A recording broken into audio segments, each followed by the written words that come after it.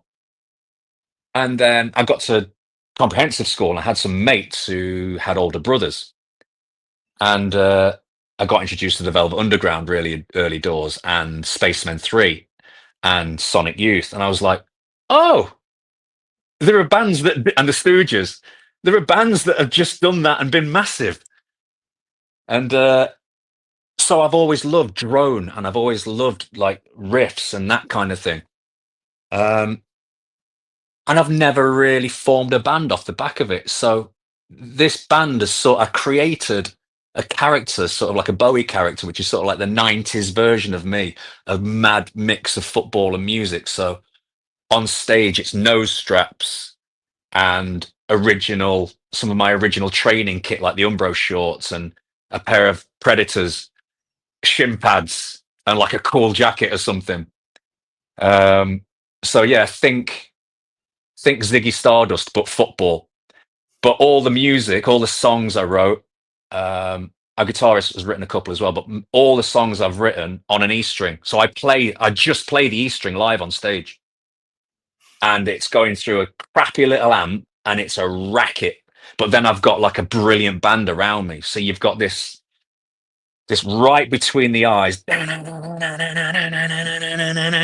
then these big, massive power pop songs with a great guitarist and great bassist and a great drummer. And it's really interesting, really cool, loads of our harmonies, and we've written it at this crowd. So it was written with a purpose, played for and got. So it's kind of quite meta. It's a bit of an art project, but we want to be doing it in front of thousands of people, football fans, football crowds. Is this stripping everything back that you love then, in a sense of just combining it all and just going all the way back to your childhood? Total fun. Yeah, with 50 looming, because I started this band in lockdown, so 4 years ago, whatever it was, with the idea that 50 was looming. The first song's called the 40. The first song I wrote was called the 45, and it's retrospectively looking back. So I wanted, you know, with COVID, it was weird because I wanted to wrap myself in everything that was comfortable. And I hadn't listened to the Beatles or the Stones or anything like that for probably 10 years properly. And I just got obsessed with melody and bands again, good indie bands. And then Fontaines came along and that sort of started moving again. I just started getting back into chords and melody and what I wanted to do something interesting with that. That was ironically retro. I don't want to just delve in and go, we're an indie band that sound like we're from the 90s. I will never be able to not do anything that doesn't sound, particularly with that E string, that doesn't sound post-punk. But it's big choruses and aimed at a big indie crowd. But it is very tongue-in-cheek, but good. But I'm taking the piss out of my past. I'm dragging my past with me. I'm not hiding from it. I was a footballer and in a band. Now with Ulterior, I had to hide all that because we were playing really cool goth clubs and massive festivals and all this kind of stuff. And there are people just coming to me now going, "Oh my God, like you're the singer, like you were a footballer." People didn't know with Ulterior. And now I'm being a footballer in a wicked band and I'm just crashing it all together. So it's a big sort of just a big car crash of rock and roll and football, and it'll either be horrific or brilliant. And I think it's brilliant. How did you find, this is a personal question, how did you find lockdown as a person who spent his life in front of crowds and as a creative person? Was it, I imagine it was pretty hellish being effectively locked up for weeks on end. How bad was it for you? Oh, I loved it. Oh, okay. I genuinely, I loved it. When I think of lockdown now, I just think of beautiful walks with my family in the sunshine, up and down the canals, meeting my mum and dad on on Chil Olympia car park, their car 10 yards away from ours, and a crate of beer in between the two cars. just having a chat, teaching my daughter how to ride a bike around the car park. We were glued together for however many months it was, almost a year, with the two of Mm. them. And it was quite beautiful, to be honest. It was amazing. And um, we were a little bit naughty because the band formed during lockdown. So me and the guitarist sat and wrote. We went to the studio and sat and wrote. So I was creative throughout the whole time. Um, but I remember it's the second time I mentioned James Dean Bradfield on a podcast. I don't know the guy, but I remember him saying he was in an interview during lockdown saying that he'd done something very similar. Like it made him look at his past really closely, and he started listening to stuff from his childhood again. And I felt very similar to that. That's the only thing that I look back at and retrospectively think I was wrapping a blanket. I was being a father, so no panic in the house. Let's go and do cool stuff, and not worry about anything. But I think for me, what I did was my comfort blanket was reverting back to bands like Big Star and the Beatles and the Stones and the Velvets, and getting back into guitar and melody and all that, and wrapping myself back in my youth. And that's where this character came from. Particularly, the thing that did it for me was we all walked to my mum and dad's house, which is about 45-minute walk, and we sat at the top of the stairs, and there's a couple of bottles of wine because the steps go down to mum and dad's house on the halfway down, so they could go and get some, and we can go and get some. And my mum had been clearing out the loft because she was bored, and she went, right, you can take all this, and it was a massive bin bag full of shirts and training kit, and it was like an Umbro treasure trove. It was amazing. So I've got so much cool stuff. So I'm wearing loads of that. And the character started forming from that. I was picking shorts out. There's like, they are so on trend, or like a big bat wing Umbro training top with Premier League on it. And I was thinking, that's the coolest jumper. I couldn't have bought something more like in fashion right now. It's all so cool. So they handed me the wardrobe when I was already starting to feel this sort of character coming onto me. And it took a while. uh, I thought I was going mad to some degree because it's balmy, isn't it? I mean, it's really meta. I'm playing a version of me from the '90s that I don't really recognize that kid anymore. Like the confidence of that young 17, 18, 19-year-old lad walking out on a pitch thinking he was the best player on the pitch, and there's World Cup winners there and stuff. I don't know who that kid is. I guess part of this is me comfortably looking back and dipping into it, and using it as inspiration and a source of art. So the gig on Saturday, free entry for those who can make it, straight after the Villa game, about 7:30 p.m. It's not actually on your 50th, is it? It's slightly beforehand. Just before, 2 days before. It's the 14th. 3 days before. I'm 50 on the 17th. So that hopefully will make everybody feel really old. Young McGregor. Young bombshell. Young bombshell McGregor's 50. How do you feel about it? You're a thoughtful guy. You put a lot of yourself into your music, which we'll hear on Saturday, I guess. How are you feeling about this landmark? I feel great. I feel really good. 40 wobbled me hard. Yeah. I've never worried about a birthday, but 40, because I'd had a second childhood really with the band. 40 was, I'm halfway. Like 40 felt like I just popped over the hill. And I had a couple of days where I was in a room on my own. Nothing serious. I wasn't depressed or anything. I just was trying to work it out. Like, why do I feel crap about this? Why do I feel bad? But it did make me feel bad. I didn't feel good about it. But 50, it's amazing, like I've got a beautiful young family. I'm happy. I'm making music. I'm still playing football. I've got my health. fit, happy. I'm lucky. So yeah, I feel really good with 50. Um, I've stopped. I think there's such a power to stop to genuinely not caring anymore. Mm.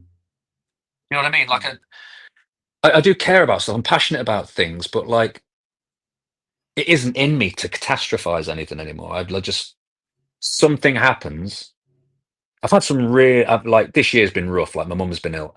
Some really bad things have happened this year, and it's been extremely upsetting.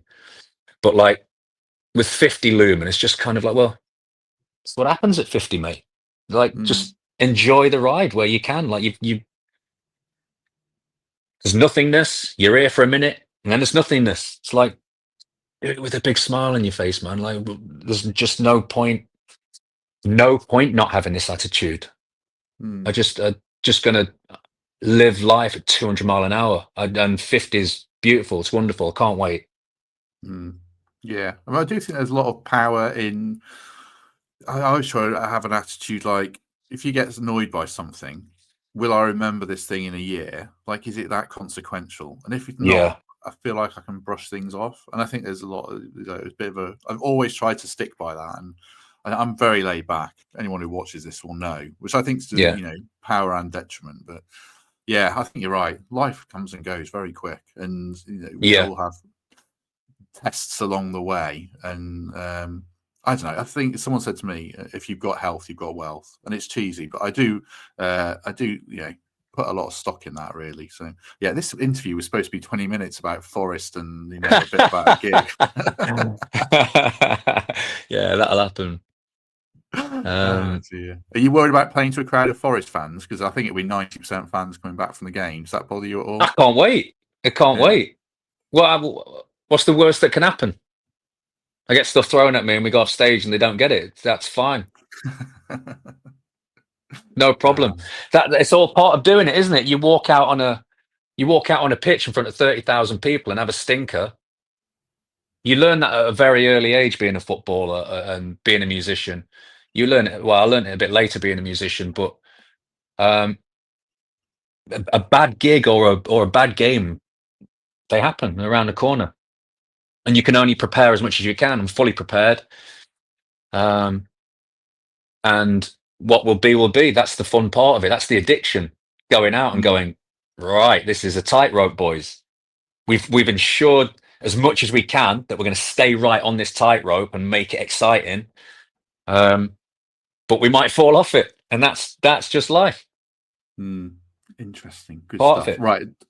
Just a reminder then, the gig is straight after the Villa game, the upper body, Aston Villa, straight after the Forest. Yeah, Forest Villa, straight after the game, free entry at the NAV. Thanks for their support as ever.